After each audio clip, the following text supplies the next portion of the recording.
Forget gurus. Forget anyone claiming to be an online business expert without going through the challenges of entrepreneurship themselves. The Real Money, Real Business podcast is here to prove the best insights in online business comes from your fellow online business builders. We dig into stories of entrepreneurs selling their business on the Empire Flippers marketplace so that you can learn how they made their business profitable, how they overcame obstacles, and what lessons they learned in their online journey. If you want to take your business and your knowledge to the next level, you've come to the right podcast. Let's get started.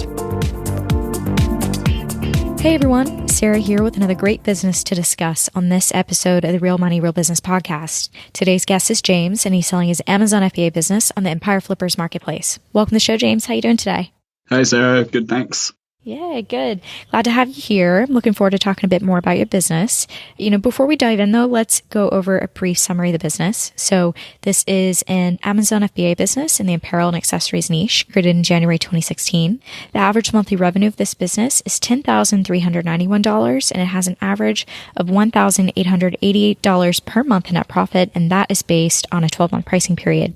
Included in the sale of the business are domain and site content files, Amazon Seller Central account with 9 SKUs, social media accounts of Instagram and Facebook, SOPs, and a supplier relationship. For everyone listening, you can visit empireflippers.com/marketplace and search for listing number 47187 to learn more about the business or unlock the listing to start your due diligence if you're interested in purchasing.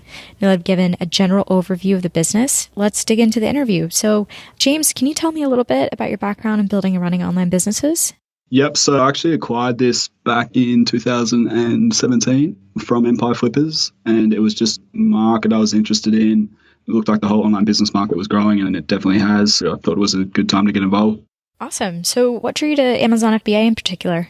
It seemed like it was a growing business, around the world and in America, and I think the statistics show that.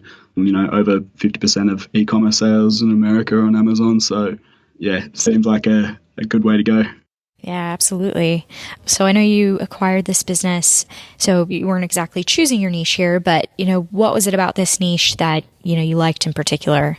I think with this particular business, the products were solid, the reviews were solid, and it just had a good track record and a good history.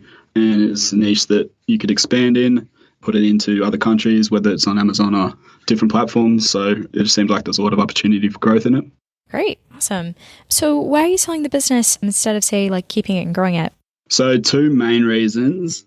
Right now, the Australian dollar is very weak against the US dollar, so it's a good time to sell. It's a good time to get some US dollars. And also, I've just sort of lost the passion for it. Yeah, it makes sense. So you've had this business for a couple years. Would you say there's anything you learned from this business that you'd apply to future sites or businesses? Or did you find something along the way that just seemed to really work for you? I think with Amazon in particular, it's trying to learn all Amazon's rules and keep up with changes, because the changes can definitely have a big effect, positive or negative, on the actual business. So I think that's the main thing I learned from this business in particular. Yeah, that's a good one. Okay, so on the flip side, is there anything you tried with this business that, say, maybe didn't work? Yeah, so we expanded out into Australia with Amazon's launch. And it's not that it didn't work, it's just that it hasn't been as good as we thought it was going to be. So, yeah, Australia's a lot smaller of a market than the US or Europe. And we went that way just because that's where the company's based. So it was the easy way to go, but it hasn't been as profitable. While it's still been profitable, it hasn't been as profitable as we'd hoped it had been. I understand. What advice would you give to our listeners that you wish you'd known when you had started? Just add some time to supplier timelines, just because things can come up that, unforeseen. Yeah, basically just put a little bit of extra time in the supply chain just to make sure you're getting the products there in time. Okay. Well, on that note, can you tell me more about your process of getting your inventory to Amazon? Yep. So all the suppliers are in China. We get the products delivered to a fulfillment center for 2 reasons. One, so they can pack it according to Amazon's specifications, and also just so they can check the stock and make sure there's no damaged products and that kind of thing. And then from the fulfillment center, it goes to Amazon's warehouse. So it's all very hands-off, very easy. So yeah, a very, very simple, straightforward process. Cool. All right. So what are you doing currently in terms of marketing for the business? It's all predominantly on Amazon. So we've got pay-per-click campaigns running for sponsored brands, and they're performing very well. So that's all we've really got. That's the main thing we've going right now. To be honest, haven't put a whole lot of time into it recently. Okay. If you were to keep this business, what are some ways that you would try to grow it? So I'd look at expanding out into Europe, and I would look at influencer marketing on social media. Yeah, those are the two main things I'd be focusing on. Yeah, those are good ones. Again, on the flip side, what would you say are the biggest risks with the business that a buyer should be aware of? The biggest risk would be to just maintain the stock levels in Amazon warehouse, so you don't ever want to run out of stock. It's very bad for the ranking. And I think that's probably the biggest risk. I can't think of anything else, actually. Okay. Can you describe the amount and type of work you do on this business for maintenance?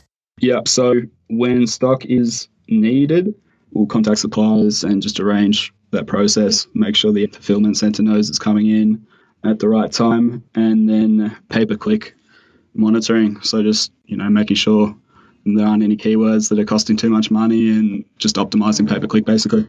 Okay. Would you say there's any skills or requirements for someone not familiar with this niche or business model in order to take over this business? Not really. A basic understanding of pay-per-click if you were to look at doing more in that specific realm, but it's pretty well optimized right now. Doesn't take too much upkeep. As long as they can send emails and sort of be semi-polite to people, there's not too much to it. Okay. So how much support are you offering buyers? I can sort of do whatever they need, but 30 days seems to be standard. And if they want to contact me for whatever reason, just to ask questions or, set up a Skype call, I'm pretty flexible at the moment. Okay. Would you commit to a non-compete? Yes, of course. Great. A few personal questions here. Is there anyone who inspired you while building this business that our listeners might like as well? So that might be podcast or, maybe some Facebook communities, YouTubers, etc. Anyone that might have helped you while kind of growing this business? Probably in a broader sense, Gary Vee and Tim Ferriss. So Gary Vee with just how he looks at the whole business landscape, and then Tim Ferriss with working smarter and not working harder. So don't put in more time than you have to. Yeah, absolutely. And would you say there's any software tools that helped you while running this business that our listeners might be interested in as well? We were using Splitly at one point, and then sort of after it had been optimized, we stopped using it, and that just does things like you can A/B test headlines and A/B test pictures, but we were using it more for its pricing mechanism where it'll lower and raise the price and find the optimal point for profit. So that's an interesting one that we've used in the past that might be of benefit to a potential buyer. Yeah, it's a pretty cool one. I don't know if I've heard that one mentioned, so awesome. Thank you. What drove you and motivated you while having this business? Yeah, so I think there was the motivation in the whole online business marketplace, the buying and selling of online businesses, what would be a good investment, what would be a bad investment. I was just excited by the whole, newness of it, and it seemed like there was a lot of people making money, which there are. So it was, just a good opportunity to get into the space while it was still fresh before it matures. Yeah, that's a good answer. So final question here. Putting yourself in the shoes of a buyer, why do you think this is a business worth buying? It was profitable and it requires very little effort. So it's, as far as time investment goes, there's not a whole lot to it. Yeah, it's your whole work smarter, not harder, right? Yeah, correct. Awesome. Good stuff. Well, James, you pretty much knocked out most of your interview here. Did you have anything else you wanted to cover that I might have missed? No, not really. Not anything I can think of. All right. Well, I appreciate having you on. Looking forward to seeing how things play out for you. Awesome. Thank you for that. Yeah, thank you. All right, everyone, thanks for listening. To check out more details on this business or to unlock this listing, visit empireflippers.com/marketplace and search for listing number 47187. If you're watching this on YouTube or Facebook, click the link in the description to go straight to the listing. By unlocking the listing, you'll be given everything you need to know about the business and can start your due diligence. Until next time.